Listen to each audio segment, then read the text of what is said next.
안녕하세요.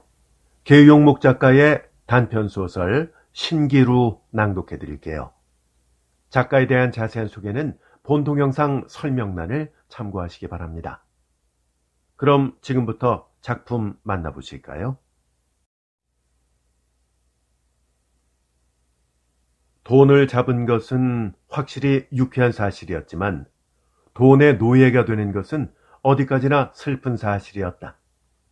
그러나 슬픈 사실인 줄은 알면서도 노예 사슬에 얽힌 몸을 구태여 벗어나자기에는 자꾸만 미련이 발목을 붙든다.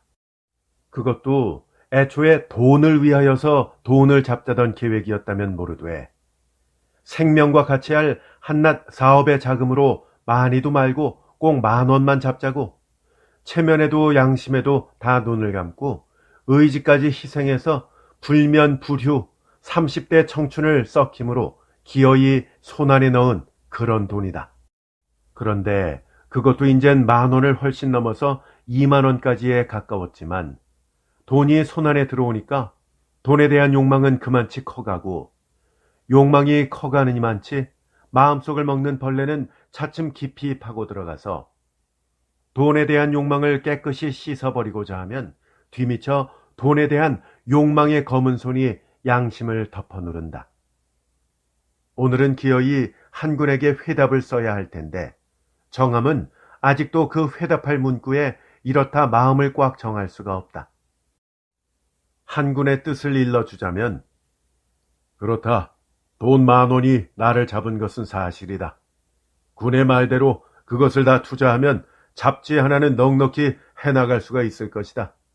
내 처리 되는 대로 걷어가지고 나갈 테니까 우선 군은 모든 것을 준비하게 라고 해야 될 것이지만 또 그렇게 하자고 했던 것이 자기의 근래의 수건이기도 하다. 그러나 어떻게 잡은 그 돈인데 손해를 보면서까지 해야 될 것이 빤한 그 사업에 투자할 마음은 차마 허락하지 않는다. 겨우 문안만을 서두에 써두고 대답할 재료에 적절한 문구를 찾지 못해서 자꾸만 잉크를 찍어 올려서는 붓방아를 찍어 말리다 못해서 종시 초안대로 군은 너무 일찍이 보채는구려. 한군이 보채지 않은들 내가 그 잡지야 꿈엔들 잊을 건가. 20,000원 설은 터무니도 없는 허설이요. 돈은 아직 잡았달 것도 없는 게 이 소문이 그리 굉장하구려. 잡았다는 게 겨우 2-3천원에 불과한데 그러니 그까짓 것으로야 밥도 못 먹을 걸 잡지가 다 무언가. 3년만 더 참게. 그러면 내 풍설 부럽지 않게 정말 10,000원 하나는 묶어가지고 나갈 자신이 있으니까. 이렇게 내용을 삼고 마침내 편지 끝은 맺었지만 터무니없는 거짓말이 양심에 걸려서 당초에 돈을 잡자던 궁리가 틀린 거라고 자책을 하면서 생명과 돈과 씨름을 붙여보다가 돈에 대한 욕망을 종시 잊을 길이 없어서 그것은 벌써 쓸데없는 뉘우침임을 즉석에서 깨닫는다. 그래, 애초에 돈을 잡자는 궁리를 아니하였더라도 돈은 여전히 없을 것이니 종시 그 잡지 사업은 못하게 될 것으로 청춘이 그대로 썩기야 마찬가지가 아니었을 것이냐 하면 아직도 그 가난이 자기의 개인뿐만이 아니라 집안의 화기를 송두리째 빼앗고 주림에 떨고 있을 것에 비하여 생활의 안정만이라도 얻어놓은 점은 틀림없는 돈에 대한 공덕으로 감사하지 않을 수 없는 것이다. 그래, 이런 논조로 생각을 계속하면 오히려 그 돈 속에 모든 평화와 행복이 깃들어 있는 듯 싶게 지난날의 생애엔 추억의 줄기줄기 잇몸이 시다. 본시 선조의 조업을 물려받는 혜택을 입지 못하고 아직 부모의 노력 밑에서 밥을 받아 먹어야 할 12이라는 나이에 자기 손으로 자기 몸을 치지 않아서는 안 되는 운명을 짊어진 채 향하게 솟구쳐 넘는 정열에 이 고향을 떠나 2억의 손이 되기는 하였지만 뜻을 개운히 이르기까지에는 힘을 다하는 노력도 믿지 않았다. 모 전문의 야간부를 그래도 그럭저럭 마치게 된 것을 실사회에 나와 보니까 자기에겐 그것도 한낱 기적인 듯 싶었다. 그만큼 사회에서는 동정의 여유에 더한층 매몰한 것이다. 그래도 문화의 역할에 한 몫의 고임돌이라도 돼보고 싶은 양심의 충동을 이 반만을 위해서 허덕이지는 못하고 학생 적부터의 소망인 출판 문화의 현념은 잊지 못했다.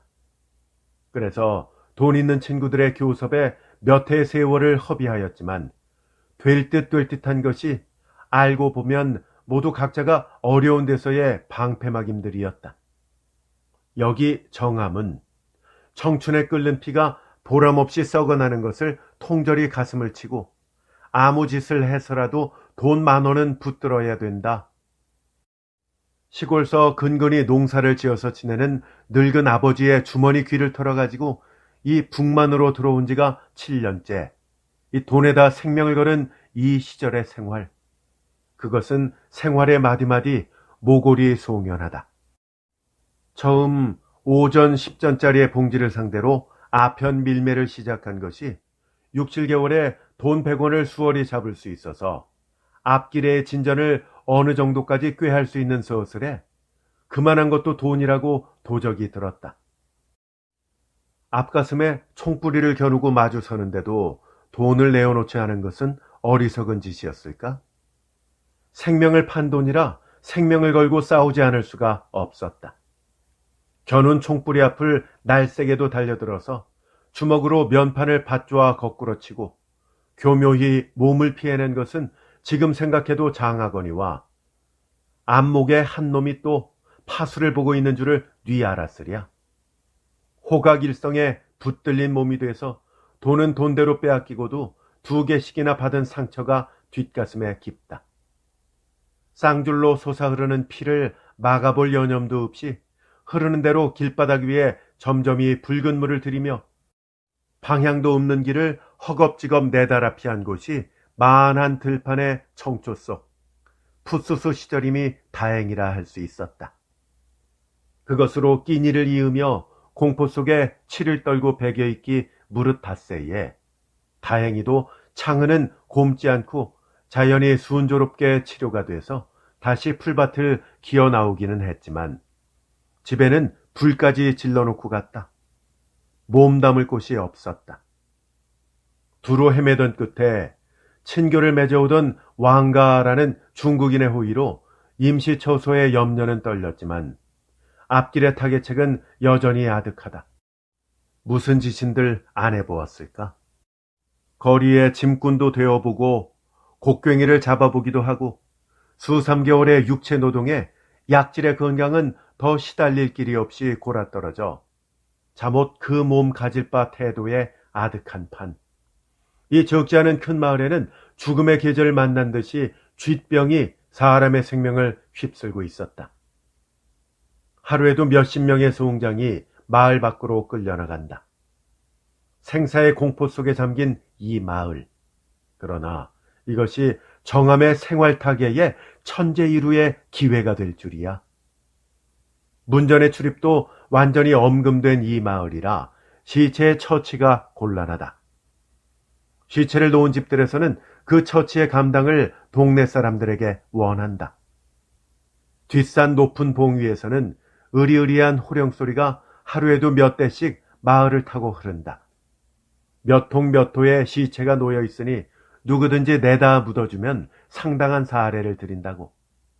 그러나 돈이면 돈이지 누가 그 우글거리는 병균의 시체를 짊어다가 묻어주리요? 응하는 사람이 없는지 같은 주소의 시체를 외는 고함 소리가 짬짬이 들리는데 그 보수의 가격만은 들릴 때마다 오른다. 저녁 무렵에는 200원이라는 숫자에까지 끌어올려 부르는 소리가 똑똑히 정함의 귓속으로 흘러들었다. 이 소리를 듣는 순간 정함은 저도 모르게 가슴이 후득거림을 느꼈다. 단 100원에 생명을 걸고 총뿌리와 싸우던 일을 생각하고 이 200원이라는 돈을 생각하니까 은근히 군침이 흘렀던 것이다.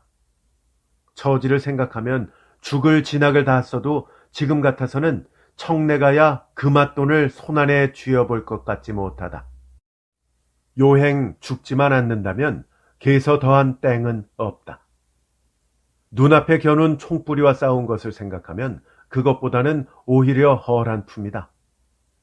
마침내 거사의 용단을 내서 가지런히 누운 3개의 시체를 3차례씩이나 등짐으로 날라다 묻고 일금 600원을 손안에 들었다.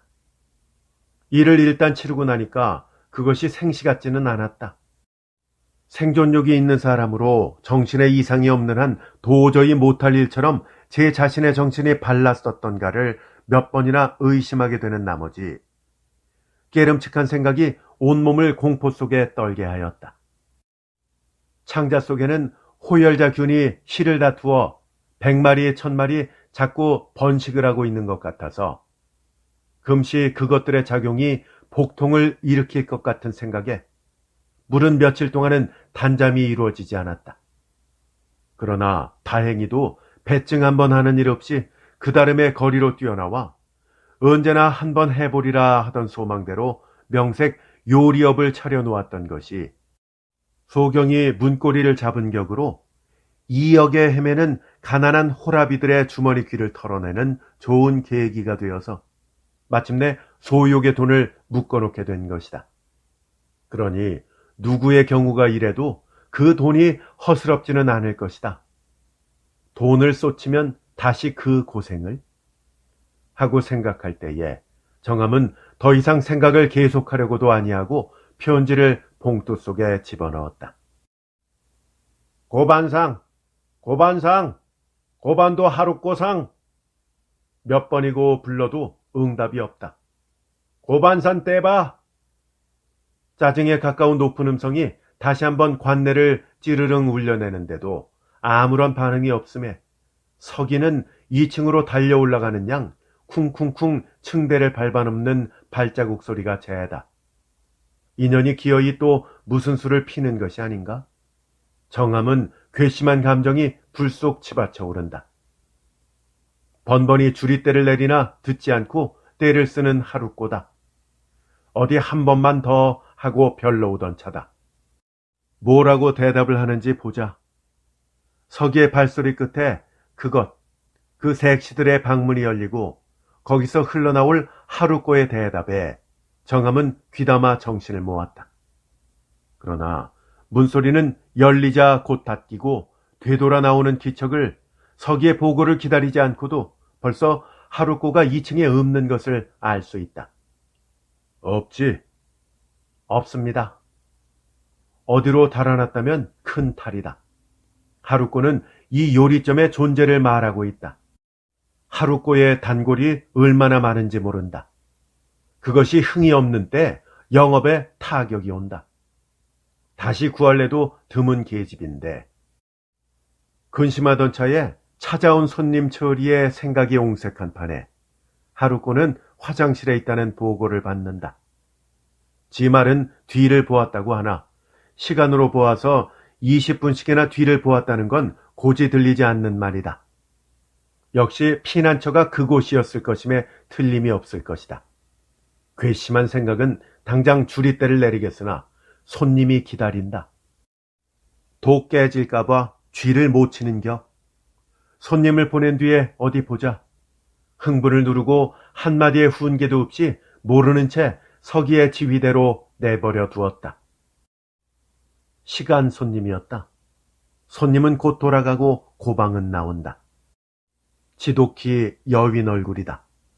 한참 나이를 자랑할 연지뺨에 청춘의 물이 시들시들 날았다. 그래도 그 고르게 정리된 윤곽이 아직도 사람의 눈을 끌기는 하는 것이나 그것도 화장의 힘이 아니라면 속이지를 못할 것 같다. 단발에 아이롱질을 한 더벅머리는 오히려 여윈 얼굴을 초라하게 만드는 것이었지만 그래야 손님의 비위에는 맞는다. 불러다 놓고는 아무 말도 없이 정함은 담배만 피운다. 먼저 하룻꼬의 사죄를 기다리는 눈치다. 저를 부르셨어요? 왜 불렀는지 몰라? 첫 마디가 장이 대답하기 힘든 일이다. 절 부르셨어요? 무슨 말인지 알아듣지를 못한 것처럼 되물어 보는 수밖에 없었지만 그것이 억지임은 하룻꼬 자신도 안다. 아니, 왜 불렀는지를 모르느냐 말이야. 모르겠는데요. 생각해봐도 몰라? 잘못했습니다. 죽는 채 하는 시인용이 봉변을 피하는 수단임을 아는 까닭이다. 잘못을 알기는 아는 모양인데 글쎄 왜 알면서도 그리 생떼를 쓰자는 게야? 제가 언제 생떼를 썼어요? 아니 인연이 그럼 내가 너를 꾸짖기 위해서 생말을 지어내는 게냐? 아까는 정말 배가 아파서 그랬어요. 애원에 가까운 음성이요. 그것은 태도에 더하다. 배가 좀 아픈 게 너한텐 그렇게 큰일이더냐? 정말이에요. 아깐 지독하게 아팠어요. 그래서 그저겐 배가 아팠다 하고 아까는 무엇이 또 아파서 3번 4번 불러도 대답도 없이 어디를 갔던 게야? 묻는 말이 빤히 아는 눈치니 핑계가 쑥스러움을 순간 깨닫기를 하였지만 언제나 이런 경우면 모면이 난처함에 자기의 잘못을 뉘우쳐왔음이 하필 이번뿐이 아니다. 난치의 숙질이 그러지 않아도 괴로운데 당탁한 직업에 충실하자미란 죽기로서 끔찍하다. 오히려 거짓말이 허란 품, 안 속을 줄 알면서도 뜨문이 핑계를 대었던 것이 사실이다. 대답할 말이 없었다. 왜 대답이 없어? 잘못했어요. 이렇게 할 밖에 더 말이 있을 수 없는 괴로운 마음은 안타까운 흥분 끝에 또 기침 줄기를 터뜨린다. 입을 손으로 싸고 쿨룩거리더니 마침내 뒤미쳐 시뻘건 선지피를 받아낸다. 정함은 아연하고 실색한 나머지 하려던 말을 더 계속하지 못하고 하루꼬에 괴로워하는 표정에 자기를 잊은 듯이 멍하니 앉았을 뿐. 고반상! 또 서기에 부르는 소리. 잘못했어요. 다시는 안 그러겠어요. 저를 또 부르나 봅니다. 고반상 떼봐. 네. 탕! 총소리. 탕! 연달아 또 한 방. 바라보니 사무실 앞에 한군이 편지를 읽으면서 서 있고 그 뒤에 하루꼬가 총뿌리를 겨누었다. 탕! 뒤따라오는 총알은 딱 하고 철괴의 열쇠 구멍에 명중돼서 두 쪽으로 쫙 갈라진다. 지전 뭉치가 우르르 쏟아져 나온다. 그들 눈에 띄일까 두려워서 손빨리 장찬을 하려 하지만 발이 땅에 붙어서 떨어지지를 않는다. 안타까움에 헤매는 동안 탕탕 총소리는 난사에 가깝다. 하나만의 짓이 아닌 것을 깨닫고 살피니까 총을 든 것은 하루꽃뿐이 아니다. 에미꼬, 가나리아, 쿠로리아, 시라유리, 다리아, 히바리, 스즈랑. 계집애란 계집애는 있는 대로 8이 모두 떨쳐나서 하루꼬를 선두에 일렬로 서서 총뿌리를 겨누었다. 떨어지지 않는 발을 겨우 떼서 헤어진 돈뭉치를 움켜 집으려는 순간 다시 건너오는 총알은 탕소리와 함께 손목에 명중된다. 제 결에 으앗 소리를 치고 보니 움켜잡은 것은 돈이 아니라 이불귀요. 아무것도 없는 방 안에 댕그라니 혼자 누워있는 자기인 것을 정함은 깨달았다. 괴악한 꿈이었다. 전신에 땀이 흘렀다. 이게 무슨 징조인고? 꿈은 마음의 상징이라더니 이런 노릇은 하면서도 한편 마음의 가책은 늘 받게 되는 양심의 반영이 이런 꿈을 빚어 보이는 것인가? 만일 꿈이 현실의 상징이라면 하루꼬를 선두로 계집 8이 모두 자기에게 총을 겨눈 원수임에 틀림없다. 그리고 한군도 하루꼬에 지지 않는 원수로 자기를 대하는 것이 아닌가? 그게 한군에게 차마 해야 할 짓이었을까? 마음을 같이 하고 살아온 벗이 바로 한군이다. 설불 때나 즐거울 때나 같이 울고 즐기며 팔과 다리처럼 서로 의지하며 믿고 붙들어 왔다. 결코 허영해서가 아니라 기어이 우리들의 소망인 잡지는 내 손으로 만들어 놓을 테다. 한군은 지금 그것을 믿고 뜻 아닌 월급푼에 목을 메고 눈알이 뒤솟도록 자기를 기다리고 있을 것이다. 한군에게 보낸 피운지는 과연 할 짓이었을까? 하루꼬도 그렇다. 밥을 위하여 북만에서 헤매는 존재였다고는 하지만 그 길을 바르게 지도는 못해줄 망정 가먼이설로 그것을 꼬여들었다. 그리고는 사정에 눈 감은 것이 분명 자기였다. 계집이 8명이나 있건만 돈을 잡아준 것은 오직 하루꼬의 은혜라고 해도 지나치는 말은 아닐 게다. 요리집 추월관 하면 벌써 손님은 하루꼬를 연상하고 하루꼬 하면 그것은 추월관인 줄 안다. 그만큼 그녀의 존재는 높아서 손님을 끌며 추월관의 이름을 굳혔다. 비로소 깨달은 것이 아니라 병이 들고 나서부터는 실로 허스럽지 않은 동정이 가는 것이 사실이기도 하였다. 그리하여 참을 수 없이 몸이 괴로워하는 기색이 보일 때면 피로를 풀 여유를 받게 되고 보니까 도리어 그것을 약점으로 자기를 이용해서 보다 더한 여유를 얻고자 때를 쓴다. 그리고 그것은 다른 계집들에게까지 영향을 미치게 되어서 이런 영업에는 도시 눈이 어두워야 될 것이 진리임을 깨닫고 눈을 딱 감아버렸던 것이다. 며칠 전에 그 밤으로 말해도 그렇게 고단해서 피신까지 한 것을 찾아내다가 시달림을 주고 각혈하는 것을 볼 때 아랫목에 눕혀놓고 피로한 몸과 마음을 얼마 동안이라도 안정시켜 주었으면 하는 생각이 없지도 않았지만 버릇을 길러주어서는 안 된다는 생각이 뒤어부르는 고방의 호명에도 눈을 감아버렸던 것이다. 이것이 하루꼬에게 과연 해야 할 짓이었을까 생각하니 그런 꿈이 자기의 꿈속에 반드시 나타나 마땅할 것 같다. 그러면 앞으로는 한군과 하루꼬에게 어떤 태도로 대해야 될 것인가? 이 노릇을 그만두는 수밖엔 역시 묘한 방책이 없다. 그러나 수만 금이 눈앞에 왔다 갔다 보이는 이 노릇을 그만두다니 하면 지금까지 쌓아올린 지위와 권리를 일조에 짓밟아 버리는 것이 되는 것밖에 없다. 돈에 따라다니는 그 지위와 권리를 어디서 다시 붙잡을고 자기와는 상대도 안 하던 놈이 지금은 황공이 머리를 숙이는 것이 아닌가?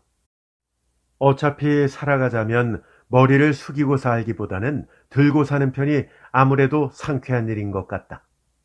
한편이 좋으려면 언제나 상대되는 그 한편은 희생이 돼야 하는 것은 하필 이런 노릇에서뿐만 아니라 세상의 온갖 이치가 그러하다. 돈 앞에 머리를 숙이고 예기가 죽어 살던 지난날을 돌아보면 모욕의 안갚음으로라도 머리를 숙이던 놈에게 그 숙어드는 머리를 고개를 도도들고 발길로 한번 지그시 눌러보고 싶기까지 한다. 잡지 사업, 그것은 이제 취미의 대상이 아니다. 사람은 취미로 산다. 삶의 취미를 잃는 때는 제 목숨을 스스로 끊기도 한다. 하물며 잡지 사업이랴. 삶의 승리는 돈에 있다. 이런 꿈에 굴복할 것이 아니라 힘차게 정복을 해야 한다. 생각을 굳히는 동안 소곰소곰하고 가나리아의 외치는 소리가 세면대에서 들려온다. 또 하루꼬의 각혈인 모양이다. 정함은 하루꼬의 각혈이 요즘 와선 차츰 그 번수가 찾아오는 것을 보고 여생이 앞에 닥친 것을 미루어 이태만 더 살아라 속으로 외치며 다시 자리를 바로하고 이불 속으로 들어갔다. 그러나 하루꼬는 그 이듬해 봄이 되면서부터 급각도로 살이 깎였다. 뜰 뒤 장독대 언저리엔 한참 봄뜻을 머금은 몇 구리의 낭이꽃이 하얗게 피어나건만 하루꼬의 얼굴은 하얗게 시들어만 갔다. 이렇게 하루꼬의 얼굴에 병색이 완연히 드러나게 되니까 손님이 차츰 줄어든다. 단골 손님까지도 발을 딱 끊고 마는 것이다. 그러니 아직 목숨은 붙어 있다고 하더라도 이 영업에 추월관의 존재를 말하는 하루꼬가 이렇게 목숨이 없으니 영업에는 타격이 크다. 정함이 이에 대한 대책을 세워야 하는 것이 이 봄을 접어들면서의 커다란 한 가지 일이었다. 그러나 아무리 탐색을 해보아도 하루꼬만한 매력을 가진 계집이 좀처럼 나서지 않는다. 오늘은 또 산촌으로 계집의 물색을 떠난다. 조선 계집애를 수양딸로 두었던 진가라는 중국인이 인물은 이쁘지만 행실이 부족해서 그것을 팔겠단다는 왕가의 종용으로 떠나는 길이다. 닿은 곳은 마흔한 들판을 바라보며 산터 아래 외로이 떨어져 박힌 한 채의 작지 않은 기와집이었다. 왕가는 색시를 교섭한다고 진가와 함께 나가고 정암은 혼자 남아서 피곤한 다리를 쭉 버들어치고 앉아서 담배를 피워 물었다. 텅 뒷문이 닫힌다. 그리고 쇠를 잠그는 소리. 또 견문이 텅 하고 닫힌다. 그리고 쇠 잠그는 소리. 사람을 방 안에 두고 밖으로 쇠를 문마다 잠그는 것이 이상하지 않을 수 없다. 벼란간 정암은 오싹한 생각에 머리카락이 있는 대로 올려 뻗친다. 벌떡 일어서 문을 밀어본다. 당당하게 맞춘다. 까닭을 몰라서 멍하니 천장을 바라보고 있는 동안에 벽장문이 스르르 열리고 진가가 섬뜩 내려선다. 너 그걸 알지? 진가는 손에 들었던 지필묵을 내려놓는다. 색시의 계약을 하자는 말인가? 순간 정암은 생각이 옹색해서 바라만 보니까 그걸 알아? 힘있게 보채는 진가의 눈에는 불빛이 번쩍하고 빛난다. 조금 전에 대하던 그렇게 사람 좋아 보이던 그런 진가의 인상이 아니다. 정암은 그 순간 도둑의 굴에 빠진 것은 아닌가 하는 의심이 바짝 일어났다. 글 쓸 줄 아는지 물어보잖아. 꽥 지르는 소리에 흠칫 놀라고 바라보니까 어느새 어디서 빼냈는지 날이 새파랗게 번쩍이는 한 자루의 단도가 그의 손에 들려있다. 순간 정암은 쓸 줄 안다는 대답을 하고 나서도 황급중 자기 입에서 나온 말이 무엇이었던지도 몰랐다. 그러면 여기 내가 부르는 대로 편지를 써라. 명령과 함께 붓에 먹을 찍어서 정암의 앞으로 내민다. 자, 이렇게 써라. 왕가와 함께 색시를 사러 와보니까 그 집에 도적이 무서워서 옛적부터 땅속에 묻어두었던 은전이 몇만 원어치가 있는데 이것을 샀으면 수가 날 것인즉 대지급으로 2만 원만 보내라. 지금 경쟁자가 있으니까 돈이 속히 오고 속히 안 오는데 큰 부자 하나가 왔다 갔다 할 것인즉 시각을 지체하지 말고 보내라. 이렇게 써. 그리고 한 걸음 무릎을 바싹 다가 나앉으며 방바닥에 턱 하고 칼을 꽂는다. 정암은 정신이 아찔했다. 이미 듣고 있던 사실을 지금 자기가 봉착하고 있는 것이다. 편지를 쓰라는 대로 쓰지 않으면 그 진가의 칼날에 자기의 목숨은 달아난다.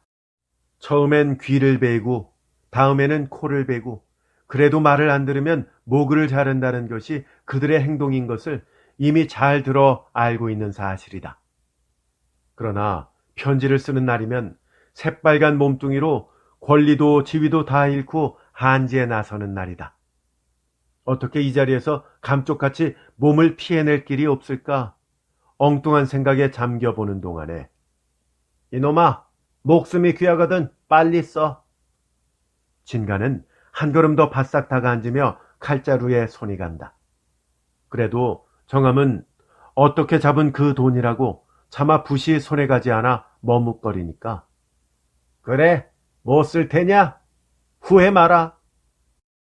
이 말과 함께 잡았던 칼자루를 드는가 하더니 어느새 진가의 한 손은 정암의 바른 쪽 귓바퀴를 더듬어 잡는다. 쓰겠습니다. 그러나 이미 귓바퀴에서는 새빨간 피가 비치었다. 그 쓰겠다는 소리가 1초 동안만 더 입안에서 지체되어 나왔던들 자기의 한쪽 귀는 완전히 떨어지고 말았을 것임을 생각하니 그것만도 다행한 일 같았다.